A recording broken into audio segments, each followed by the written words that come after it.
अगर आप सोच रहे हो कि क्यों मून नाइट के सीजन फिनाले में फाइट सीन्स को नहीं दिखाया गया, तो मेरा मानना है कि इस सीरीज का CGI बजट कम होने की वजह से ऐसा किया गया हो। अगर आप ये कहते हो कि जैक लॉकली को सिर्फ पोस्ट क्रेडिट सीन में ही दिखाना था, इसलिए आर्थर एरो के साथ जो फाइट सीन था वो कट कर दिया, हाँ ये बात सही है, लेकिन आर्थर एरो दूसरे गॉड्स के अवतार को कैसे डिफीट करता है वो भी हमें नहीं दिखाया गया। इसलिए मैं तो यही मानता हूँ कि इस सीरीज के पास ज़्यादा CGI बजट नहीं था। अब इस सीरीज की एंडिंग की बात करें तो एंडिंग में हम देखते हैं कि कोन्सू मार्क और स्टीवन को छोड़ देता है।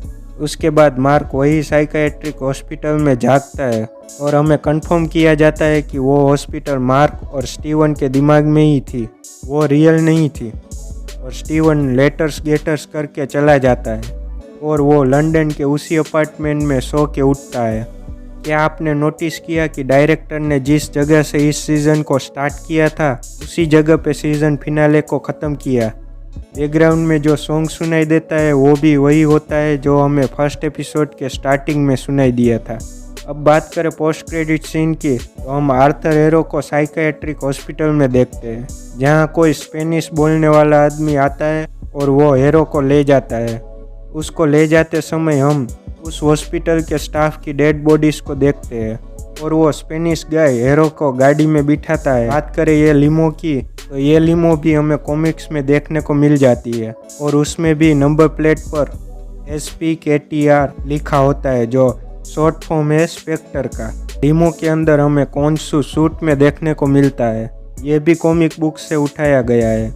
और वो आर्थर एरो को जैक लॉकली से इंट्रोड्यूस करता है और जैक एरो को मार देता है। अब आप सोचोगे कि कोन्सू ने झूठ बोला था, लेकिन अगर आप वो सीन दोबारा से देखोगे तो आपको पता चलेगा कि कोन्सू ने कहा था कि ये काम होने के बाद वो उन दोनों को छोड़ देगा, मतलब कि वो मार्क और स्टीवन को छोड़ देगा, और उसने जैक को छोड़ने की बात नहीं की थी। इस जैक लॉकली की बात करें तो ये पर्सनालिटी भी कॉमिक्स में मून नाइट के अंदर होती है। कॉमिक्स में ये एक टैक्सी ड्राइवर और बॉक्सर होता है जो लोगों की इंफॉर्मेशन कलेक्ट करता है मार्क स्पेक्टर के लिए, लेकिन MCU में हमें इस पर्सनालिटी को मार्क स्पेक्टर से भी डेंजरस दिखाया गया है। कॉमिक्स में इस पर्सनालिटी का एक्सेंट ब्रिटिश होता है, लेकिन MCU में हमें ये स्पेनिश बोलते नजर आने वाला है।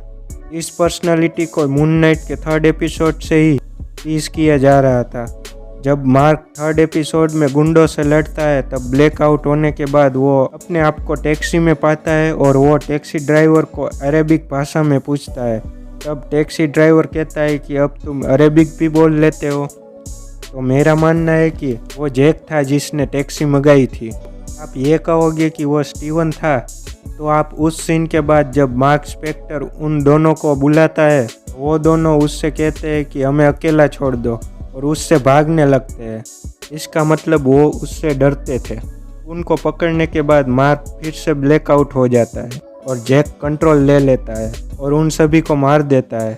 एपिसोड 5 में जब फ्लैशबैक दिखाया जाता है जहाँ मार्क की माँ उसे मारने वाली होती है, तब स्टीवन कहता है कि मुझे ये याद क्यों नहीं है। तो ऐसा हो सकता है कि जब उसकी माँ उसको मारने वाली थी, उससे पहले जैक बॉडी का कंट्रोल ले लेता है, इसलिए वो मार स्टीवन को याद नहीं होती। अब मैं जैक को क्यों खतरनाक कह रहा हूँ, क्योंकि हम एपिसोड 6 में देखते हैं कि मार्क स्पेक्टर आर्थर एरो को हरा नहीं पाता है और वो ब्लैकआउट हो जाता है। जब वो वापस आता है तब जैक ने सभी को मार दिया होता है। और अगर आपको एपिसोड 5 याद हो तो मार्क उन सभी की डेड बॉडीज देखता है जिनको उसने मारा था। तब हमें पता चलता है कि उसको इस चीज़ का पछतावा होता है। एपिसोड 3 में भी वो बच्चे को मारने से पहले हिचकिचाता है, लेकिन जैक को कोई दया या पछतावा नहीं होता है, जो पोस्ट क्रेडिट सीन में दिखता है जब वो हॉस्पिटल के स्टाफ को मार देता है और आखिर में एरो को मारते समय मुस्कुराता है, जैसे कि वो किलिंग्स को एंजॉय करता हो। मेरा मानना है कि मून नाइट की 2nd सीजन में इस पर्सनालिटी को ज़्यादा एक्सप्लोर किया जाएगा। तो बस आज के वीडियो में इतना ही। अगर एक्सप्लेनेशन पसंद आई तो वीडियो को लाइक कर दीजिए। अगर आपको साइकोलॉजिकल थ्रिलर सीरीज देखनी है तो स्क्रीन पर दिए गए वीडियो को क्लिक कीजिए। ऐसे ही धमाकेदार वीडियोस देखने के लिए चैनल को सब्सक्राइब कर दीजिए।